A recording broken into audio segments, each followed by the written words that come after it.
Okay, folks, so we are now live. Welcome. This is the end of week 4, Critical Thinking.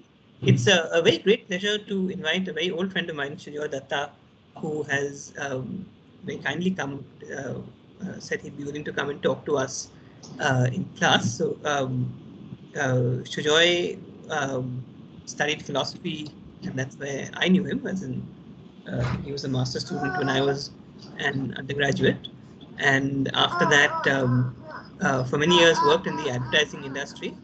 And this is one of those moments. Worked in the advertising industry for many years, and then also most recently wrote a novel, like a pinprick to the heart, which I at least have ordered and I'm looking forward to reading, and I hope you will too. So what I'm going to do is turn the mic over to Sujoy and ask him to talk to us about an advertiser's or an ex-advertiser's perspective on some of the themes of this course, emotive meaning, propaganda, advertising. So thank you again, and over to you, Sujoy. Thanks, Aru. Or should I call you Professor Bura? Well, thank you. It's a pleasure, really, to do this, and it's an even greater pleasure to put one foot back in the world of academia. Well, one fingernail, but yeah. So let's start with this. I think it's best, since I have no idea about how many are there, nor can I really see the participants in this screen. But it's probably best if you interrupt me to ask questions, or if you want me to clarify something. I'm calling this Emotive Meaning 101 because, well, I think one of the first few lectures of Professor Bura's class told you about the difference between rational and emotive, arguments. And I think the one thing that the world of the corporate world certainly seems to know, which the world of academia sort of strays away from, or sort of, I think, deliberately tries to play down, is that while it's quite difficult to ignore or to reject a very well-formed argument, it's almost impossible to reject a good story. And that's a bulk of the arguments that you hear in public life, through advertising, through communication, is based loosely around how stories are constructed. So, as stories, fundamental building blocks of stories are really emotions. So, this is how emotions are sort of manipulated, which is really how do you manipulate and influence people into buying into you? And that's by buying into you, I mean you could be a brand, you could be a person, you could be an organization, whatever. So I'm going to take you through a few basic things. It may be a little heavy, it may not, given that you guys are from IIT, it shouldn't be that heavy, but it might be a lot of information to ingest in one sitting, but just a little bit of, how communication is planned. So I'll take you through a few things. One is the planning cycle, which you can use to plan almost anything, including your careers. The other is the consumer buying system, which is how to reach people, at different moments of their consumer journey. And then there's engagement planning, which is really the bedrock of all brand planning. And yeah, just one take on engagement planning. So this is really the thing. It's planning or account planning or brand planning, which is a subdivision of what an advertising agency does. Was put together by two gentlemen called Stephen King and Stephen Pollitt. And yeah, this is one of those Stephen King. It's not the Stephen King who writes horror stories, but it's a very well-regarded advertising man called Stephen King. And he's made something called the T-Plan. And essentially, it's the first page of the T-Plan is this. It's something called the planning cycle. It's as you can see, it's about 5 steps. It starts with, perhaps you can look at where are we now as the starting step. And this requires, if you're an organization or a brand, it requires intense amount of, introspection and auditing to figure out where you are. Then you sort of evaluate the reasons why you're there. Then there is a certain amount of visioning on where you want to be. You lay out the plan on how do you get there, and then you do another sort of research or a test on are you getting there, and then the cycle continues. And this is really, you can do it for yourselves. You can do it for careers, you can do it for relationships, you can do it for whatever you want. This is pretty much, I would say, one of those short codes into planning anything in life. And typically, you know, the visioning exercise, where do we want to be, is what informs or what sets, the step of, let's say, communication planning. It is your ambition or your vision of what you want to say, what you want to achieve. And visioning exercises are some of the most profound things that companies and brands can do, and there are all kinds of tools and techniques to do that. One of them, which I can introduce to you, which again, when you have organizations or you're in organization, you can use it to plan for the organization. But a BHAG, or a BHAG, if you like, or a BHAG, is a big, hairy, audacious goal. It's also how you write it, but it's typically clear, compelling. It's a catalyst, and it has a clear finishing line. So you typically plan for a big, hairy goal for a 5 or 10 year, looking at a 5 or 10 year horizon. And the elements of this is action oriented. It has to be clear. It should be compelling and gripping. It shouldn't be made to read so abstract that you get no sense of it, or you get all senses from it. And it needs to be a little bit of, it has to have the audacity, it has to be bold, it should be somewhat arrogant. So just to give you some examples, and it would be nice if you could just guess, and please don't bother raising your hand, just guess at random. Let's see if you can guess the company from their big, hairy, audacious goal. Okay. So yeah, anyone? Ford.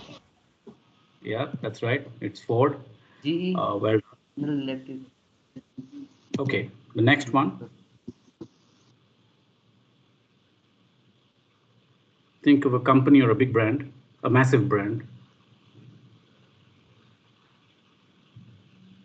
Nope. Okay, so that's what it is. That was Coke's real big, hairy, audacious goal, and it's why they became the #1 brand in the world. And why, if you have any doubts, why they have Visi coolers or Coke dispensing machines all over the highways when you see them in India. Of course, this was their global ambition. So, in fact, sometimes they rewrite this goal as it should be more easily accessible than water. But you can see in this hairy, audacious goal that it is a very clear distribution strategy, or a very clear ease of accessibility strategy, right? Depending on whether you're the company or a consumer. Anyone? A modern media company? Something that I'm sure most of you use? Nope. Twitter. Yeah, it is Twitter. To become the pulse of the planet. And again, you're getting a sense, right?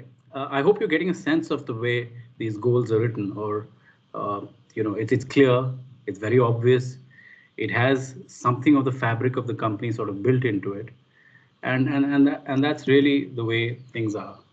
So if you just look at it, these are the two elements of the planning cycle, and this is really how most business and communication problems are constructed. You write a where are we, which is a very clear, honest audit of where you are at present. And you write a slightly audacious vision of where you want to be. And really what's coming in the way, and solving for what's coming in the way, is your business or communication problem. And if you were to reframe it specifically from a communication problem, which is reaching out to an audience, so that's the other person you're involving in this conversation now. So it really starts from the where are we becomes what does the consumer think or believe about us? And two, what would we like the consumer to think or believe about us? And thus, what's coming in the way really is what should we say or do next, right? But from a communication POV, it's really what we should say next. But sometimes you can make it what we should do next, and sometimes that works just as well. And we'll talk about examples perhaps later. Now, given that schema that I showed you, the role of communication can be very direct or very indirect, right? So if you just look at like a brand like Google, it's pretty direct. You go for a certain amount of thing, you seek information, you go for action. Then the role of communication can become a little more indirect in that you start playing with what is your brand or organization actually making the consumer feel, right? And that feeling could be anything. It could be feeling of of just sating one's desires, or it could be reorganizing, or think the way they think about you know like let's say if they have a certain priority of brands, it's just reorganizing that schema. So when you're buying toothpaste, you might think that Colgate is number one, and then a brand like Patanjali will come and just reorganize that schema and make themselves the number one brand in reckoning. It can be about attitudes. When you modify attitudes in a certain way, then it results in certain actions. For example, I'm sure most of you are aware that when women have their periods in India, still a very large percentage of the population uses cloth uh, or other unhygienic methods. And when you modify the attitude to menstruation, perhaps, then that results in buying sanitary pads or well, better, healthier attitudes to menstruation. Or you can reinforce attitudes. Let's say that there is a brand that is in danger. So let's pick a controversial brand. Okay, so let's take a brand like Victoria's Secret. Now, over the last 5 or 10 years, they faced a lot of flack for objectifying women, and they might or they might not want to sort of reinforce the attitude that a certain kind of woman is the ideal of sexuality, and thus to attain that kind of ideal, you need to buy into Victoria's Secret lingerie, and you sort of build on that, and then you, you, and you hope that that will result in them buying into your brand. So it could be any of these things, and so the role of communication isn't just simply go and buy my product. Sometimes it's a very long-winded process to buying a brand. In fact, there's a very famous example, a quotation which I think someone said that um, I decided I bought a Rolls Royce only yesterday, but I decided to buy it 40 years ago. So the time difference between actually being convinced or your attitude to you know to a certain product to the actual moment of acquiring or using that product maybe years, even decades. But the job of communication is such that it's created that in your head, and if that is well done and if it's permanent enough, then that results in sales or a certain action. And this is as true for brands as it is for for political candidates, for belief systems, for anything, right?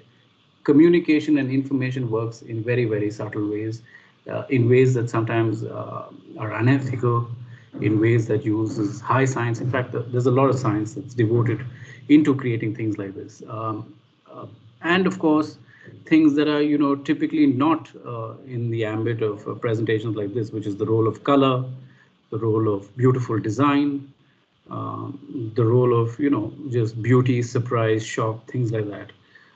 Those things work wonderfully well in convincing people, and you probably know that from life, but it just sort of helps put that in a sort of academic context.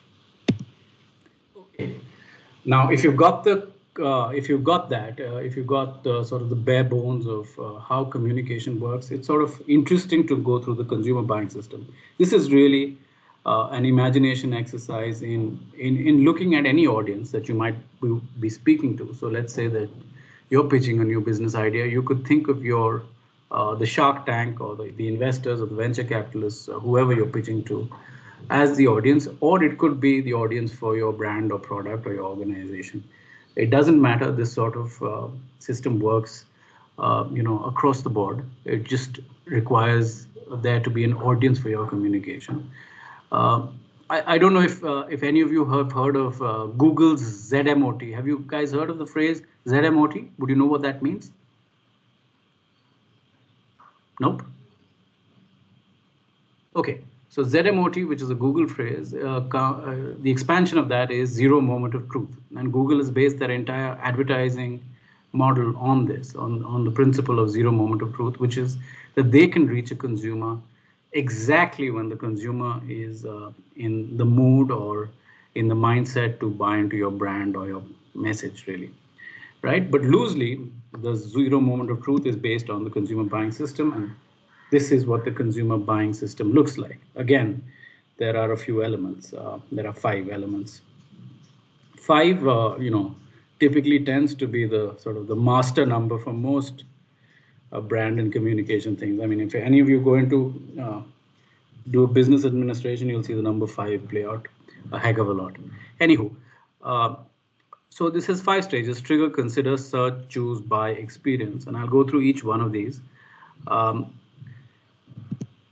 the trigger stage is really your first stage, and at trigger we mean like when you're thinking of the category. So if let's say you're thinking of buying a car, so vehicle is the category, and then you go into the brand and the model, and that really becomes uh, the model or the brand. So here we're thinking of all cars or all vehicles within a certain budget as the category. It's also the stage where you're just sort of living your life, typically doing whatever it is that you're doing. And then there is a moment where that category becomes relevant to you. So it could be a routine moment. It could be, you're running out of something. So you're running out of detergent, or your shirt is looking extremely ragged and you need to replace it. It could be to solve a problem that exists. Your car has come to the end of its life, or it's 15 years in Delhi, or whatever the case may be, and you need an alternative. So you're wondering whether to buy another car or to use things like Uber. So it could be that you need to solve a problem, which is a transportation problem, or it also could be an indulgence. You suddenly have a midnight craving. You want something to eat, or you want something sweet to eat, and you're looking for something. So any of these things, or all of these, could be triggers. What's next is the consideration stage, which is really the consumer wonders or evaluates what is the purchase needed for, as in what desire are they stating, what problem are they solving, what does acquisition of that category do for them. It could be for self-maintenance, it could be for self-expression, so I mean, a lot of you who buy clothes or cigarettes or cosmetics or deodorant or colognes or perfumes, uh, while you may think that you're just buying it for to smell good or to get a nicotine fix or whatever you may want, but a lot of it is really on how consuming that brand or product makes you feel. So let's say you consume some whiskey and you feel suddenly you're a little more discerning than your batchmates who are still consuming old monk. Uh, so while you may think that that's just an alcohol fix, it actually does a lot more emotionally. In fact, there are numerous articles on how the more expensive the wine is, the greater the appreciation for it. Brands and products have done such a good job of creating a world image about themselves that the anticipation or expectation of them is sometimes is greater, is far greater than the product, and actually impacts the way you enjoy the product, right? So this is the stage where you're really considering what it's doing for you. Am I moving too fast? Should I slow down, or should Sir, I I keep? have a question. Yeah, go for it. Can you please repeat the name which the term which is Google basically using to reach out to people who are looking for something at given point of time? ZMOT. Z Z Z. Z for zero, moment Okay. of truth. Zero moment of truth. ZMOT. Okay. Got it. Thank you so much. I already searched this on Google now. Okay. Is there anything else? Should I move on? Yes, sir. I'll take that as a yes. Yeah. No more questions, right? Okay. The next stage is search. So once you've had the trigger for the category and you've considered what brands or products or what they really want to do, search is really when you start looking for information, when you're looking to evaluate the brands, you're trying to get all the information you can from your experience or the experience of people you trust or your friends or your parents or family, whoever you have. You could look to be reading reports or newspapers. This is really the place where after you've got a need for consuming the category and you have considered why you want to buy into that category, you're getting as much information as you possibly need or require to make an informed decision. The next stage is choice. You're choosing, so you're really going and picking up what it is that you want. The consumer, if just imagine a person in a modern department store, when you're comparing brands, you're looking at it, you're looking at the packaging, you're looking at the price points. You're seeing, you have a vague idea between two brands, what their promises are. So you're evaluating all that and you're making a choice. The next stage is buy, really. So buy is really your act of purchase. It could be at the till, it could be online, it could be just a physical swipe. There are lots of modern techniques now where you basically just place it into your cart and go on, and it's all done electronically. In this At this moment, salespeople often have a role in closing the sale. It's a heck of a important job for salespeople to close the sale. So this is critical for them. Promotions are useful here, as is ease of payment. So the more seamless you can make this stage, the better. And finally, it's experience. So this is really the post-purchase moment. How good you feel about the product. Is it satisfactory? Is it doing its job? Is it better than satisfaction? This is also where consumer management systems come into play, or customer relationship systems. So the calls that you get from people after you've bought a car or a very expensive product, whether you like it. This is also where post-sale service comes in. So let's say if you bought an AquaGuard or a vacuum cleaner or something like that, there will be a post-sales installation or an explanation on what you can do, right? Now, this system can be short-circuited if you're doing a repeat buy. So let's say that you are very satisfied with your product, or it's a habit, like let's say like tea, and tea drinkers, seldom sort of switch brands. It can just be a trigger, choose, buy, and experience, right? So you short-circuited to consider in the search phase because you know it, and for many other brands. Now, the order of these is not sacrosanct. In fact, the online space has actually tweaked the order of these. So it might be trigger, search, consider, in the case of many brands and products and services available online. But these elements, these 6 stages, are typically all part of the consumer cycle. Okay. Uh, Now, in order to do a good job of reaching out to the consumer or your brand or your business or your organization can be fighting at any of these stages with other brands, products, people, or organizations, right? So typically, like let's just take each and an example of each. In the trigger stage, if you just think of the fast food business, a lot of the fast food brands vie for each other in the trigger stage. I mean, I don't know if you guys are familiar with the advertising, but Domino's Hungry Kya, or when they show a McDonald's burger, really deliciously formed on your television screen, that sort of triggers the taste buds. And it's at that moment that a lot of these brands are fighting. Sometimes the consideration phase where they, you're trying to build a certain amount of preference for your brand. So let's say the toothpaste, someone will talk about 24-hour germ check, someone will talk about good breath, someone will talk about fighting cavities, someone will talk about sensitivity. They're building some sort of preference for the brand depending on what need that product is, or specific need that product is solving for the consumer. A lot of brands work well in the search phase. I mean, certainly with online, brands spend a lot of money on search engine optimization. Or if you look at the department stores, brands fight a lot for shelf space. They fight to be early in the counters or at eye level. And this is, I mean, you probably will never witness this, but it is a massive fight between salespeople of different organizations to make sure that their brands, get the premium, shelf spaces.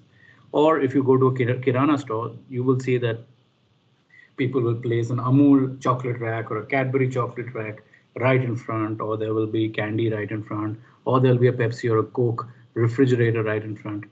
All these things are about making your brands easy to search for. And ditto for choose. And for buy, if you look at the modern online world, there are a number of brands and organizations that are working on making the buying experience quicker, more seamless, more favorable, and so on about experience. So to do this well, you can take any stage of the process and pitch your brand or product well. It also depends on other category dynamics, but really you have to look at a few fundamental questions as far as the consumer is concerned. Is why, what is it that people are doing, and why are they doing what they're doing? What is it that people are thinking and feeling about your category or your brand, or in case of politics, uh, your candidate? What is the basic thinking and feeling about candidates in general and your specific party or your candidate in specific?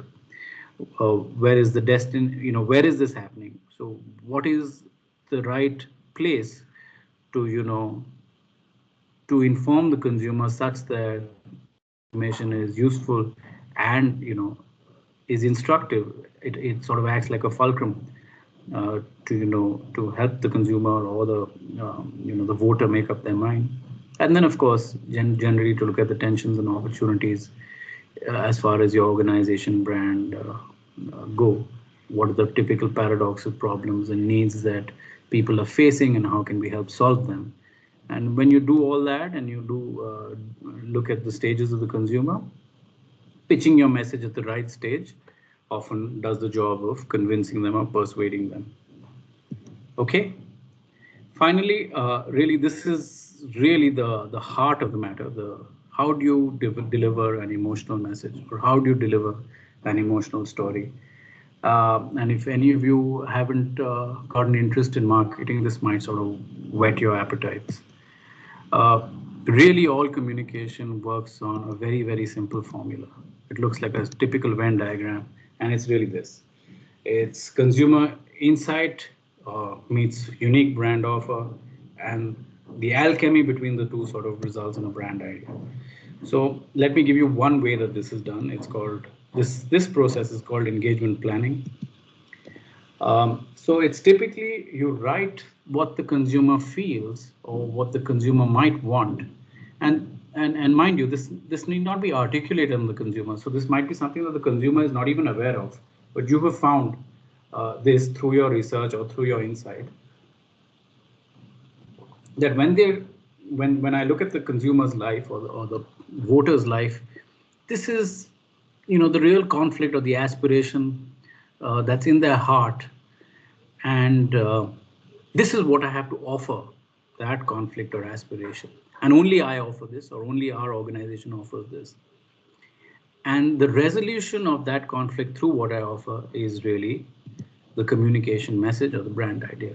So let me give you some examples, because otherwise it won't make any sense. So just to look at Philadelphia craft cheese, very simple insight.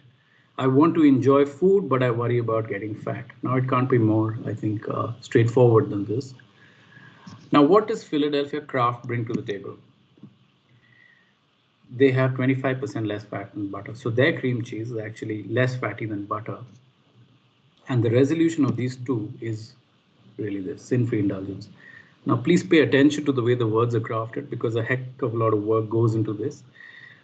The words sin-free, take you into a certain direction of communication. If the words were guilt-free, it would take you to another direction of communication. Or if it wasn't even about indulgence, if it was just about enjoyment without comeuppance, or enjoyment without weight gain, it would take you into a different direction. But it's the words used that have a certain power, and that power drives the communication. Okay, so I hope you guys are getting a flavor for this, because in a lot of communication you'll find that words have a certain amount of power within themselves, and very often it's important to write in the vernacular, because translations often lose that kind of power, and certain languages do well for certain things, and certain other languages do well for certain other things, but it helps to talk in the language that the consumer is thinking in. This is a very old insight, but it's true for what built the Apple organization. I want a computer that reflects me, but computers are commodities. This was the time when Dell and IBM and all the others were actually touting the fact that computers are the equivalent of grains, they're commodities. They all do the same thing. Computing powers work virtually equivalent. And to that, Apple brought the Mac and then the iMac, and the rest is history. What they are offering, this entire thing, was of course, Steve Jobs recognized the fact that people look at computers, or computers are almost as personal to you as as identity. And he was able to recognize that, and then give technology that challenges the status quo. And at least that organization is built on that belief system that we will always have technology that challenges status quo. And really their organizational philosophy and a lot of their communication is based around thinking different. This is a very deep insight that OMO, as Surf is called internationally, had, which is the result of years of research into with mums.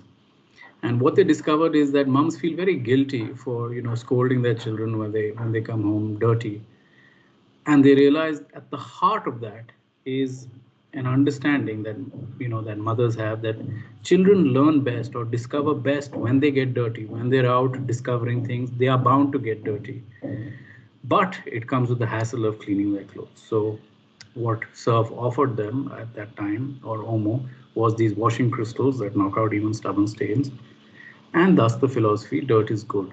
So they were able to invert that thing of cleanliness is good into dirt is good. Any questions thus far? Sure, I have one question. Yeah, sure. Which is, like the slogan, the dirt is good slogan. Is that to apply to how the product is being itself, or what is being sold in the ad space? Yeah, it is what is being communicated.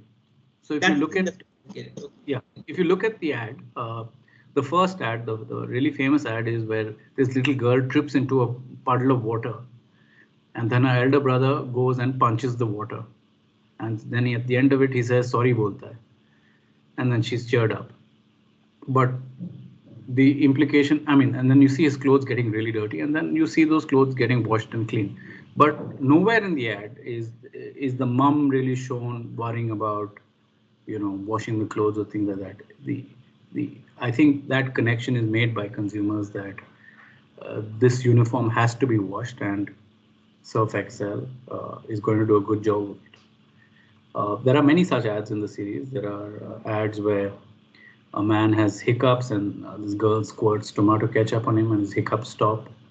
And then again, it comes with dirt is good, or many such ads where someone is helping someone, and as a result of that, their clothes get dirty. But the ad doesn't really show, if you remember the earlier Surf ads, I don't think your students will, but the earlier Surf ads in the 80s and the 90s had, the shirt being dipped in a bucket of water and coming out clean, or a shirt half dipped in water and half the shirt was dirty and half the shirt was clean. That was the understanding of washing then, that that stains had to be knocked out and there were lightning bolts and things like that. But today I think that message has been communicated so much that you don't even have to show that in the advertising. You can just show a slightly higher order message and people make that connection in their heads.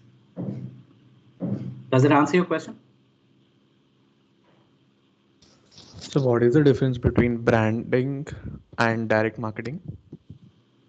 Oh, massive. Branding is basically, essentially what your, all the sorts of strong and loose meanings that your brand has, the associations, everything. Direct marketing is actually going straight to consumers and trying to sell it. And you typically don't do direct marketing, or you don't do any marketing really without having some brand. So your brand is the colors, the logos, the meanings, the benefits, and those benefits are emotional and rational benefits. Direct marketing is just the actual process of of making the sale for that. So when you go to the consumer directly, that might be through ringing the doorbell or pushing the ad on their phones or their computer. That is direct marketing. Branding is the entire creating of the world of meaning, myth, metaphor around your brand. Do you get it? Yeah, yeah, yeah. So for the small brands, small companies, direct marketing would be a way to go, right? I mean, you can't escape branding. You have to have a, you have to, you have to do some branding, right? You'll have to create a logo. You'll have to have the brand, some colors that represent the brand. You'll have to, work out what the message is, what is the benefit that you're offering, what are the features that your product has. All that is under the realm of branding. It's not just the name of your product. Branding, when you use that word, means having all this figured out. So let's say that you're selling a pair of shoes. Now, what is the name of your brand? Are you going to be selling, mainstream shoes or upper class shoes or beginner shoes? Are you also going to be selling, formal shoes, or is it going to be largely casual? What is it that is better about your shoe, or not? Uh, all that has to be figured out, and all that is branding. The direct marketing will be a salesman taking your shoe and ringing a doorbell and trying to get someone to buy it. So there's no escaping branding. You might not choose to do television advertising or press advertising, but you have to do branding. Yeah, got it. Thank you. Okay. Okay. Should I move on? That will. So, if you would just to put together the two things that I spoke about, which was the engagement planning tool and the planning cycle boxes that I spoke about first, you can create a sort of a hybrid model that can work for any communication, right? And I was to remind you, this is one part, which is the consumer insight meets the unique brand offer. And if you look at the other side, which is the problem that you're solving.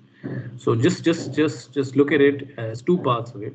One is what is the state of the consumer's mind or your audience's mind, and where you want to take your audience's mind. So that is really your business or your communication problem. And the other is your business or communication solution. What is the insight that you have into the consumer that will help you, and what is your offering to that insight? And the resolution of both these really results in what you should say next.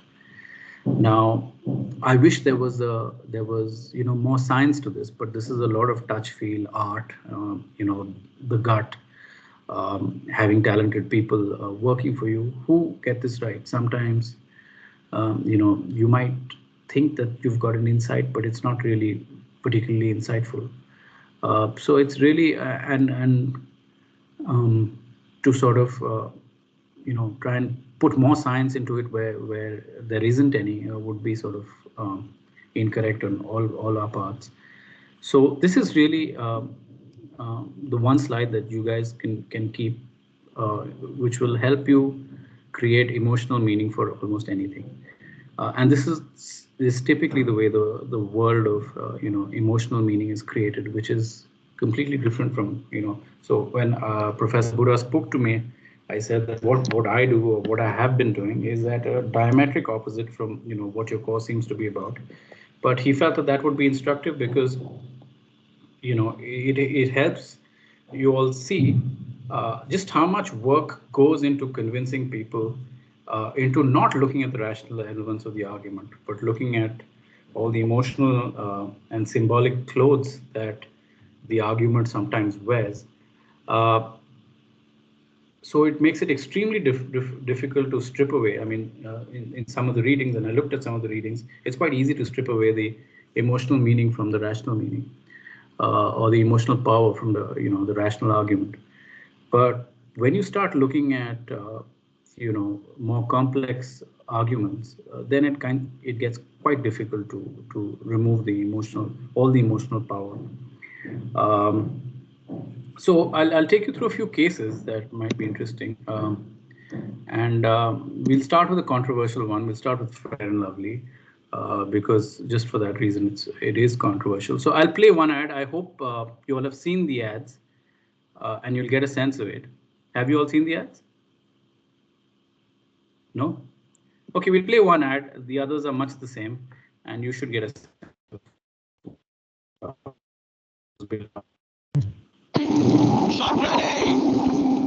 आपसे नहीं हो रहा है, अब आप retire हो जाइए और घर पे बैठ के अपनी बीवी बच्चों का मेकअप कीजिए। जब दिल को कुछ छू जाए, दर्द हद से बढ़ जाए। आपने उसे स्टार बनाया, ऐसे ऐसे, और कितनी गाली खाएंगे आप? मेरा मेकअप कीजिए, मुझे स्टार बनाइए। स्टार बनना है तो इसकी जरूरत नहीं, मेकअप तो चुटकी में निकल जाता है। मेरी बेटी को वो खूबसूरती चाहिए जो हमेशा साथ दे। दिल में मेकअप मैन की बेटी है। जाना हो हमेशा, जरा सा बदल के बदल दो ये दास्तां, बदल दो ये समा, बदल दो ये जहां। ये नाम, ये फेम बस एक चुटकी में निकल जाते हैं। शुक्र है कुछ चीजें हमेशा साथ रहती हैं। फेयर एंड लवली, खूबसूरती हमेशा। Okay.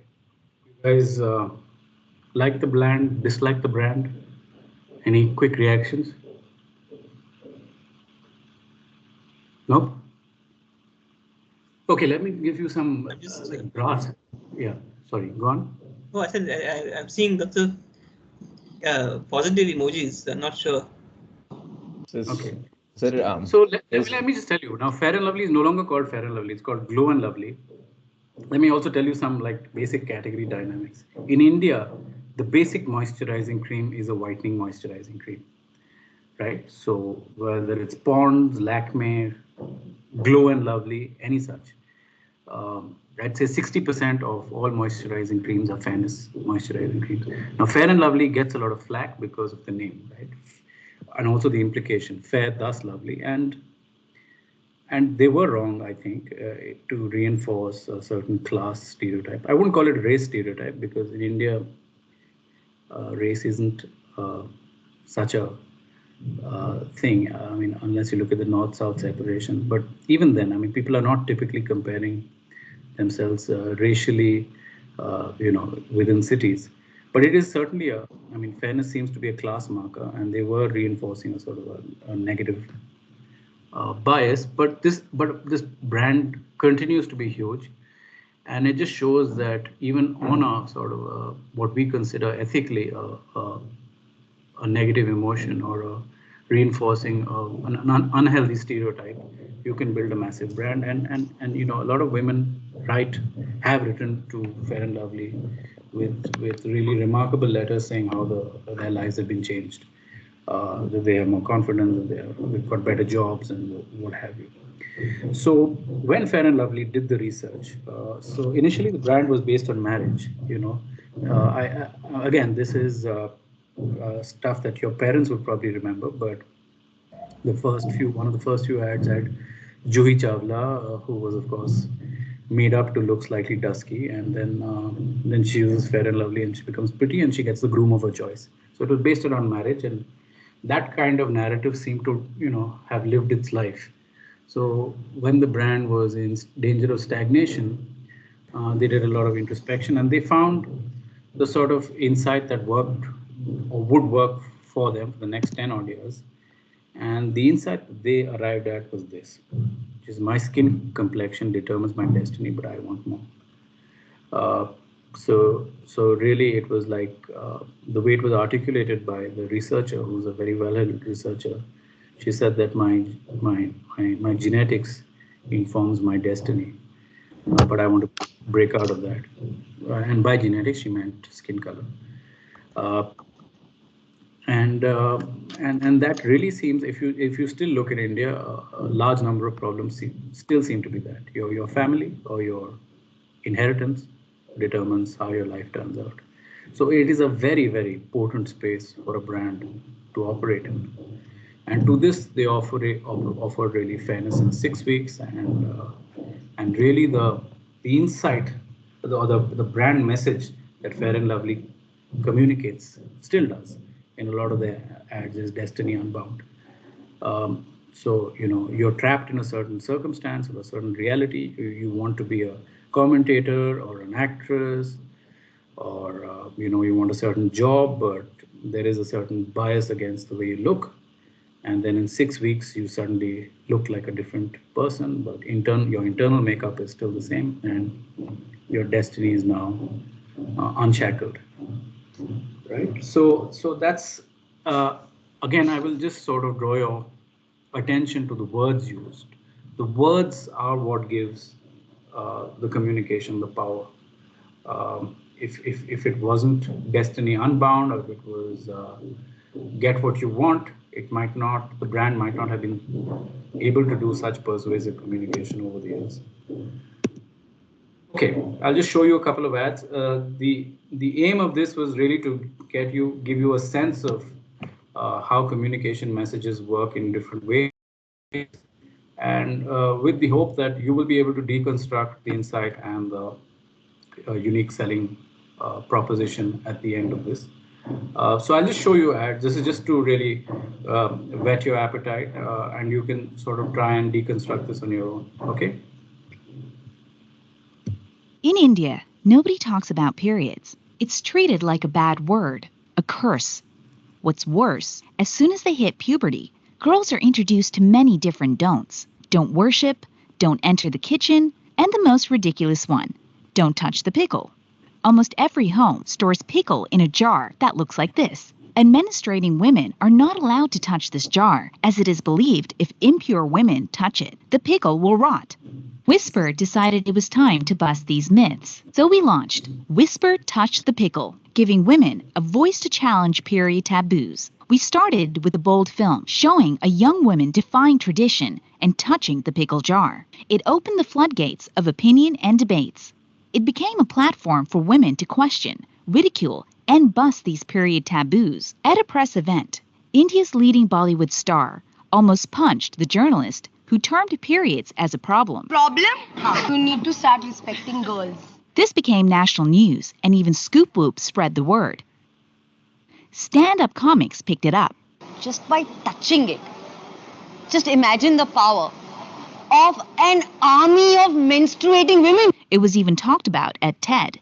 We dream of a future where menstruation is not a taboo, not a curse. Whisper tied up with Aditi Gupta and launched comic books about the subject. At a recent event in Delhi University, women began writing messages on their pads. A subject that was once hidden was now an open debate. But the most important thing was, Indians were finally speaking about it. Sanitary napkin not acceptable, is menstruation not acceptable, or are women as whole not acceptable to the society? Over 2.9 million women pledged to touch the pickle, earn media worth $6.1 million. Whisper's share of voice grew from 21% to 91%. And so did the voice of women. Yeah, she touched the pickle! So yeah, the point of showing you this was that when you pick a cause, then people who feel strongly about that cause or don't, either way, there is a conversation that starts, and that conversation gets you far more attention. It can work favorably for you. So and the thing with causes is that it creates very strong loyalty or it creates very strong rejection. But what happens is that when you start conversations and conversations then get a life of their own in the public space, that works much better for you than the amount of money that you would have to put in advertising to spend, to just push your products. So if you paid attention to that, you would see that they had 6.1 in terms of earned media. Earned media is really all the, if you were to look at all the conversations that happened and all the media that ad or that movement got, and if you were to put up, just to work out the maths of how much it would cost to, create the same kind of impressions if you were paying for them, that's your earned media. So it's all free communication, it's all free media, it's all free publicity for you.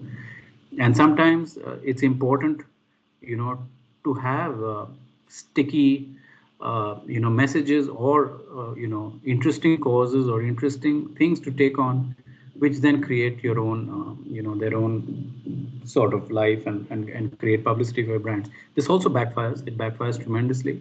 If you look at all the flack that was done against, Manyavar, which did Kanyaman, or Fab India, which did Jashne Diwali, things can go horribly wrong if your cause is rejected or people, read, other messages or conspiracy theories into your message. It can backfire and you can be forced to pull out the ad, or there can be full, rejection of your brands, or, there's a cancel culture. They might just cancel you or ban you. So causes is something that advertising is very fond of, but yeah, some of the times they backfire. I'll take you through another ad, which is another cause.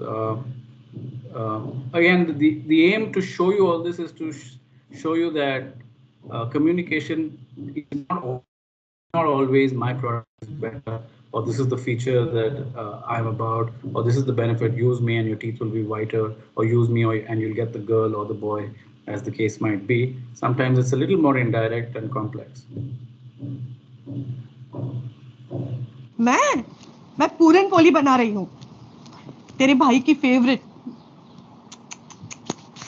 तेरे room की क्या हालत बना रखी है इसने ना, बस पूछ मत। हाँ, तो तू बता रही हो सुबह सुबह कैसे फोन किया? ऑफिस नहीं गई?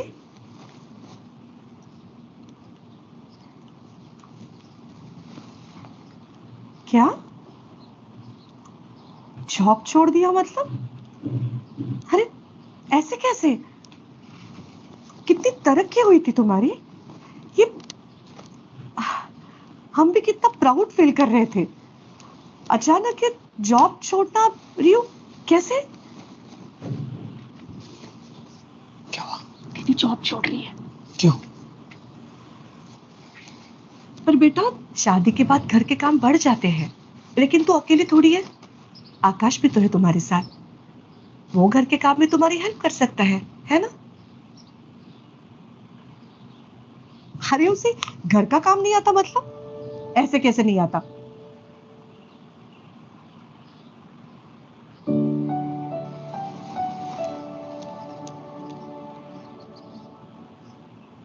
नहीं आता होगा।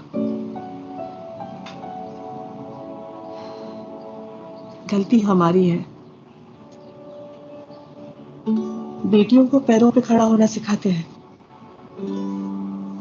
लेकिन बेटों को हाथ बटाना नहीं सिखाते। तू और एक बार सोच ले, मैं रात को फोन करती हूँ। क्या हुआ माँ?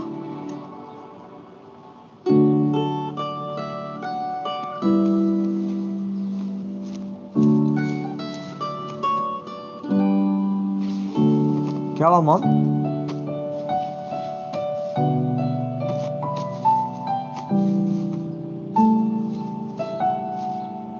गलती हो गई, सुधार रही हूँ।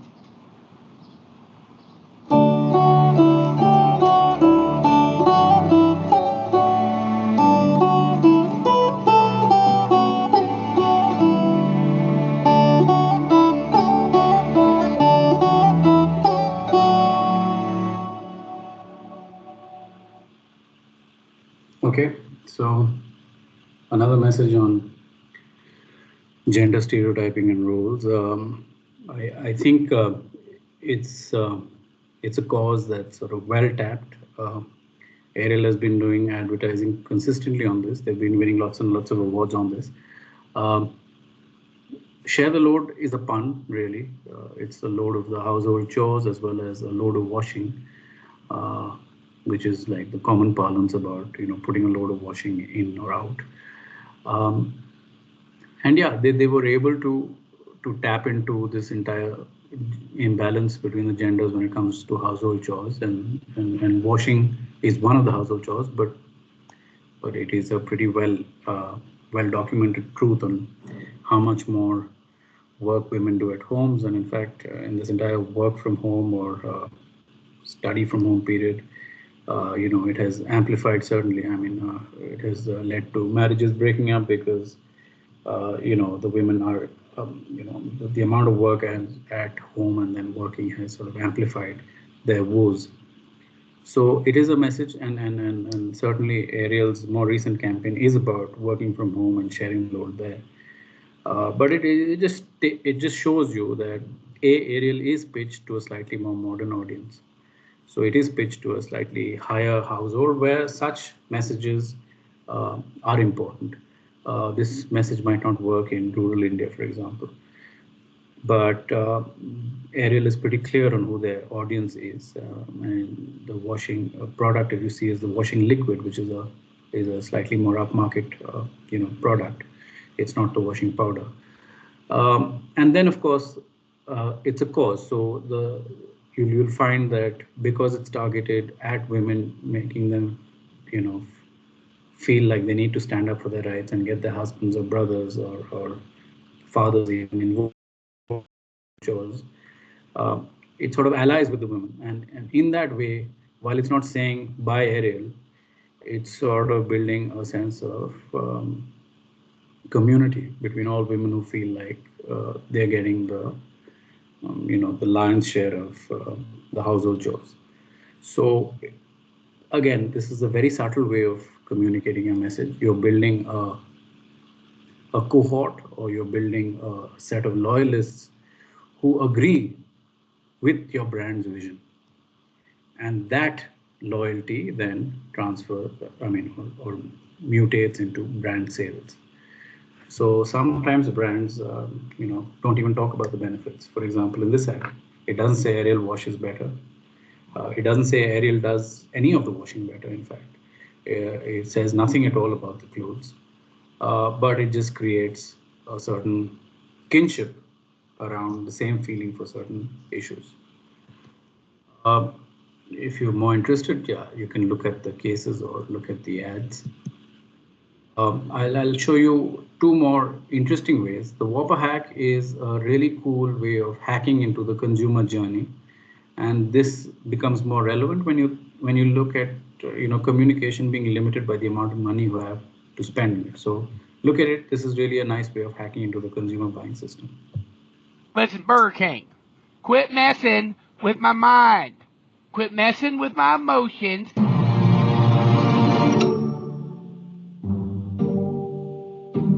You're watching a 15-second Burger King ad, which is unfortunately not enough time to explain all the fresh ingredients in the Whopper sandwich. But I got an idea. Okay, Google, what is the Whopper burger?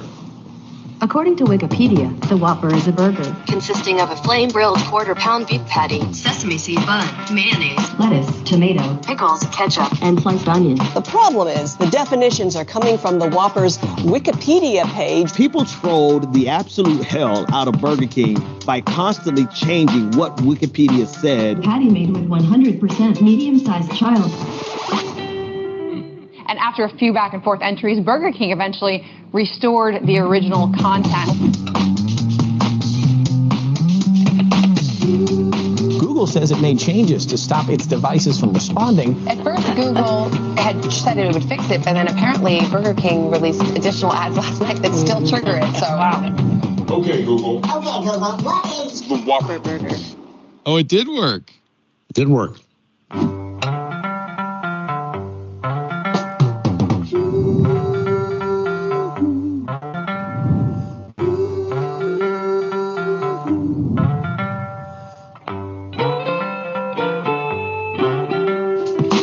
These were the results. 9.3 billion global impressions. $135 million in earned media. Trending topic on YouTube, Facebook, Twitter, and Google Trends. Burger King's most talked about TV spot in history. Started a debate around the limits of advertising and invasive technology. Listen, was this innovative? Yes. It's pretty smart, but the future does scare me. And also, it does shine a light on the very real problem we're going to have with integrated smart households. Okay, Google. Thank you. Whatever. Yeah, so I think one of the questions was on direct marketing. So this is an incredibly innovative way of hacking into people's homes. You can you can think this is invasive.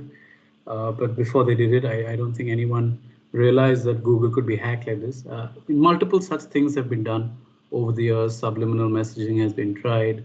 Many such things have been tried, but this is a really cool way of hacking into the consumer journey. You don't have the time to release an ad which talks about all the good things about your product, so you find a way of hacking that. And yeah, I put this example as a really whacked out solution to a problem. I'll show you the ads, and then maybe someone can take a punt at what problem was being solved. So XO beer was launched. It was billed as being the strongest beer available. This happened in Singapore. Um, so there was a limited amount of money for the advertising, but it advertised the beer that had 12% alcohol and it was 100% lethal, right? So the ad.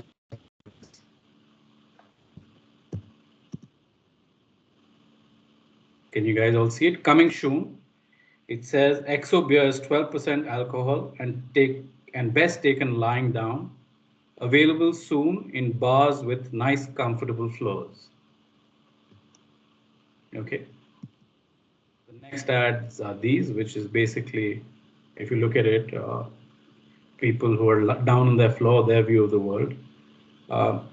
And the copy, the writing at the bottom says much the same. XO beer is 12% alcohol and is available at bars having nice, comfortable floors. XO beer, take it lying down.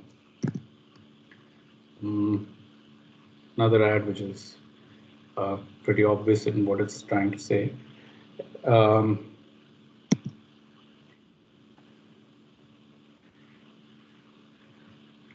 you all read it, or do you want me to read it out?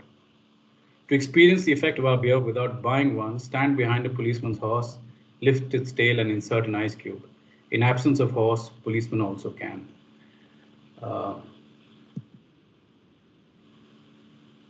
Like being struck behind the ear with a sock full of wet sand, only nicer, slightly. So they created this entire sense of this beer. I think you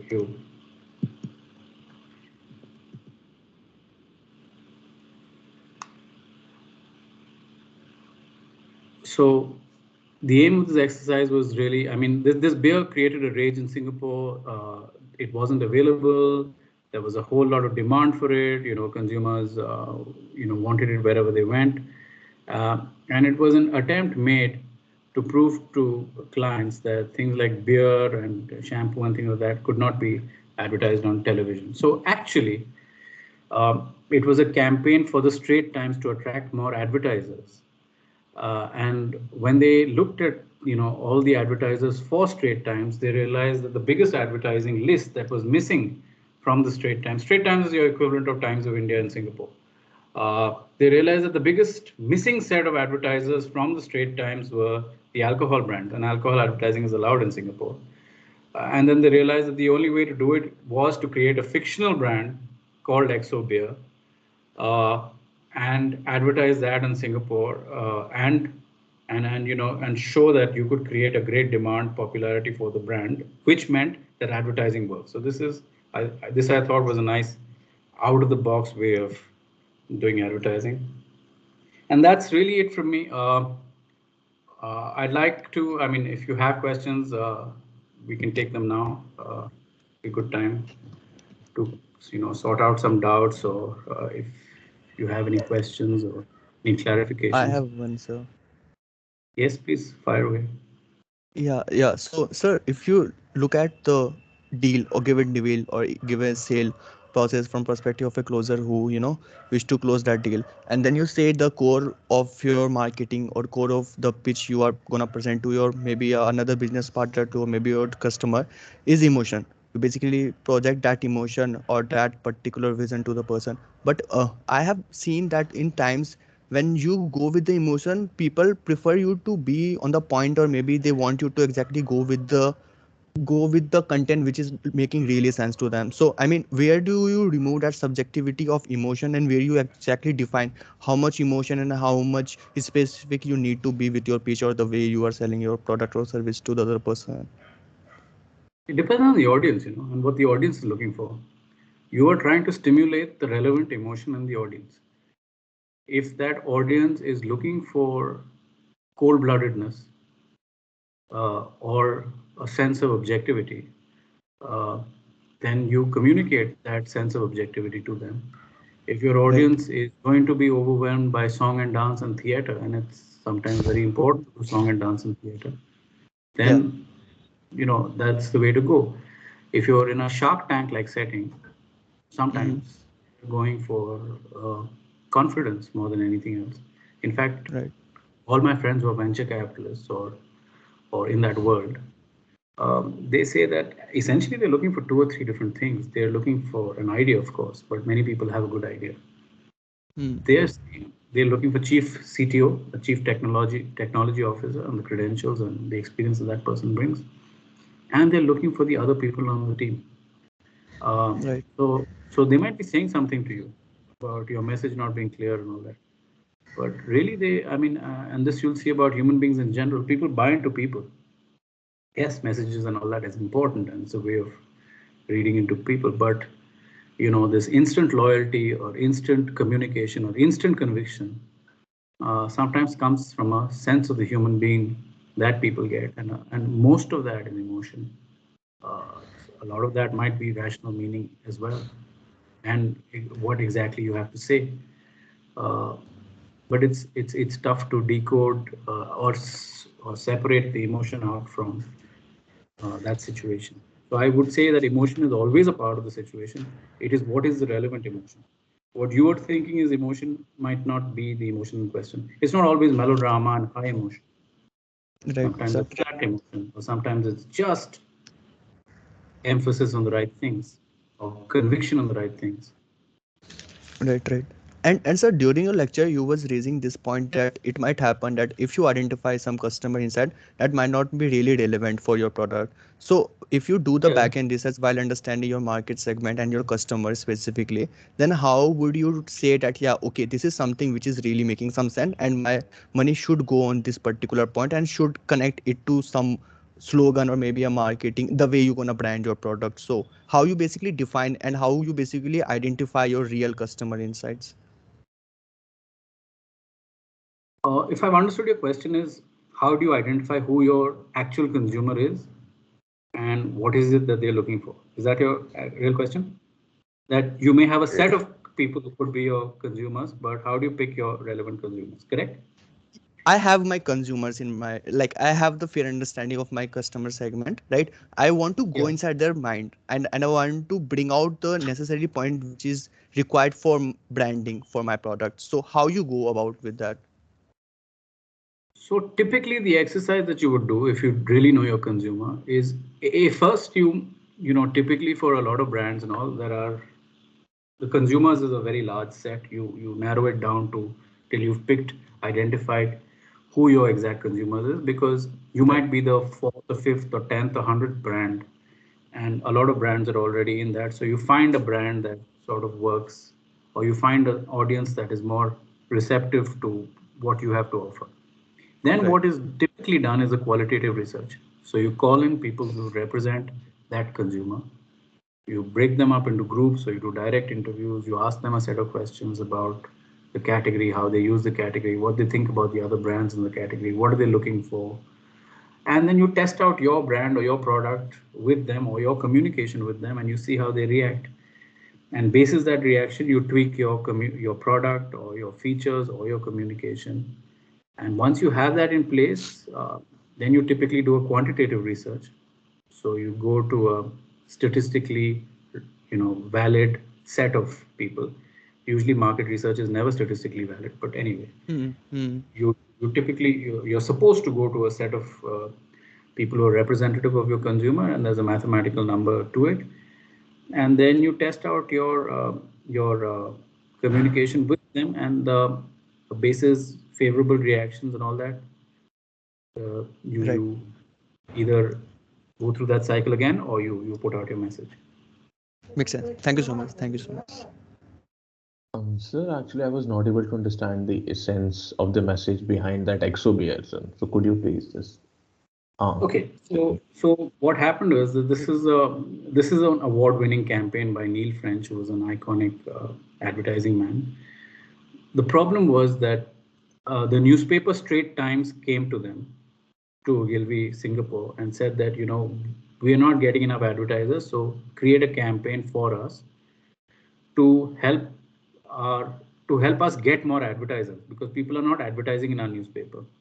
So instead of doing a campaign which said advertise with us, it has more reach, advertise with us, you do better, or advertise with us, we reach you know, the influential people or more people or decision makers, they actually went to the root of the problem. They went to why are people not advertising, and they realized that people are not advertising because they believe that newspaper advertising doesn't do much for things, for products like beers, shampoos, things like that.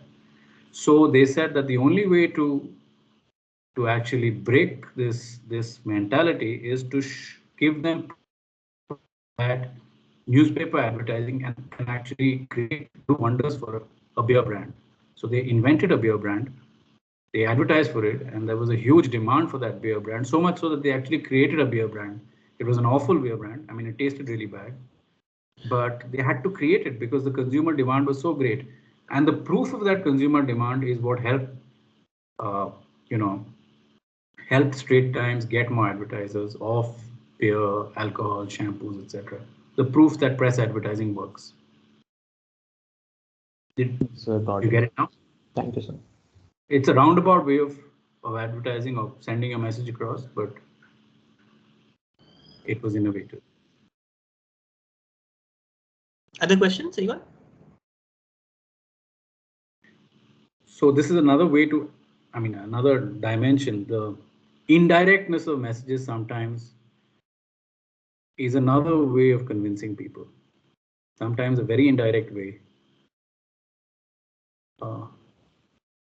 makes a point. So I had a couple of questions. If people don't have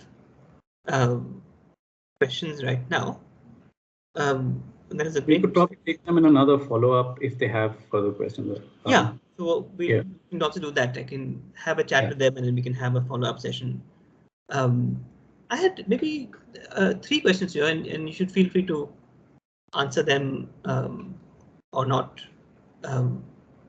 I was really struck by the way you opened the talk, right? You said it's maybe hard to refute a good argument, very hard to refute a good story. Reject a good story. And reject a good story. And you know, as you know, where the course is going, today's the, I think, the 70th year of the liberation of Auschwitz, and so you know, Nazi propaganda is what we've been studying or thinking about propaganda in this kind of dark kind of way, where you know, what is being, and certainly for the Nazis, and you see the posters in the movies. I mean, it is a story that's being sold. So what are, can you think of what are ways of, if not refuting a story, making sure a story doesn't take over one's mental space? What does one do? You know, there's a lot of conversation. I mean, there was earlier. That's a really deep question, Aru. I mean, I'm not sure I'll be able to give a good answer, but just like I hope that in your course, you've taken people through the flaws of critical thinking, or the typical fallacies of critical thinking, and things like cognitive bias, etc. It may be instructive for them to investigate the dangers, if not the flaws, of emotional reasoning. And there are certain things that always sort of are used or are quick levers, and one of them seems to be, I mean, at least in terms of an election campaign change, I think you've probably seen it before in political campaigns. They're always talking about anti-incumbency. And that is because the message of change is a very easy message to advocate when you're sitting in the opposition. It's a message that's almost always relevant. Everyone wants change, or everyone who's stuck in a life that is not great, and no one's life is great after a while. They're all looking for change. So change is one of those tropes that people are always. So I think it's important to investigate what exactly that changes, and usually it's at least a political campaign never really does a good job. Even people that you might admire, like Barack Obama and all that, they come in on the message of change or the hope for change, things like that. I think there are these standard tropes that have power always. The other thing that is power is reference to this mythical once was great state, which the Nazis do, which some of the supremacists in India certainly do, is refer to a time which is lost in antiquity and is not very well known, where you were once great, and that we will be once great again. So there are these standard tropes which you and I probably know this from college quizzing, PT, take on newspaper astrology, right? He wrote out a list of a sort of a prediction, a generic prediction, which he pulled out from newspaper astrology, and showed it to people, and everyone thought that was a very good description of them, but it was a list of generic platitudes. But that is because people tend to to subscribe. All people tend to subscribe to certain very easy beliefs or beliefs about themselves, certainly. And that is unfortunately human psychology. There are certain things that we believe in, and the problem with beliefs is that it's extremely hard work to change them. So it's almost always intellectually easier to just align with your beliefs. So when you sort of invoke these tropes or these myths, they almost always have traction. So I would say just an investigation into the sort of myths and tropes, or being conscious of the ones that have power, is probably a necessary investigation for people looking for critical thinking, because you're almost always vulnerable to your biases, right? And all of us have biases of some sort. So playing off biases is something that politicians certainly have done well for centuries on end, and it's what industries and brands and organizations also do. The other thing is, there are these certain easy messages that people just sort of seem to gravitate to, depending on the occasion. And then there are, all things being equal, I think there's a fairly well established, reading that people who are slightly taller are elected as leaders, right? Now, it's a very hard thing to separate in terms of critical thinking. It's just a bias that we have, that tall men make better leaders. So I don't know if you can underline all these things, but there are certainly certain things to be aware of. I think your biases and the set of myths or tropes that have easy traction or unexamined traction. One could make a list of those. There's a nice, actually, for the readings for this week. There is a quite nice thing that does this sort of looking at Nazi poster propaganda and saying what are the biases that are being invoked by it. So let me then ask another question, and then close class after that. Which also dates from I think something you said at the beginning, where you said something about having so that some advertising, in your view, was ethically questionable, words to that effect. And I wonder if you could say more about were you thinking of particular campaigns, things that advertising do? Just talk a little bit about what you think about the ethical gray areas, or maybe very clear areas where you think this is certainly not something that should have been done. No? See, advertising, unfortunately, A, it's out there, it's always being examined. B, I'd say our morality or our morals, not just advertising, societies in general, is always sort of catching up, right? You're never in a state of ideal morality. I would think, in a way, it's like science, right? There's no general unified theory. You're always wrong, but you're trying to be as right as possible. So you're always sort of playing catch up. So if you look at the history of advertising, it's guilty of a lot of sins. We've recommended smoking. We've perpetuated, certain gender biases, class biases, beauty biases, really, even. If you look at a lot of advertising, it's done a lot of harm to women by perpetuating a certain notion of beauty, which is A, of course, it's a Caucasian sense of beauty, but B, it's also a certain people have tweaked pictures and things like that to create higher cheekbones and a certain kind of perfection which is unattainable. Even by the actual, if you look at a supermodel, for example, close up, she's not going to be as perfect as she looks on in a poster.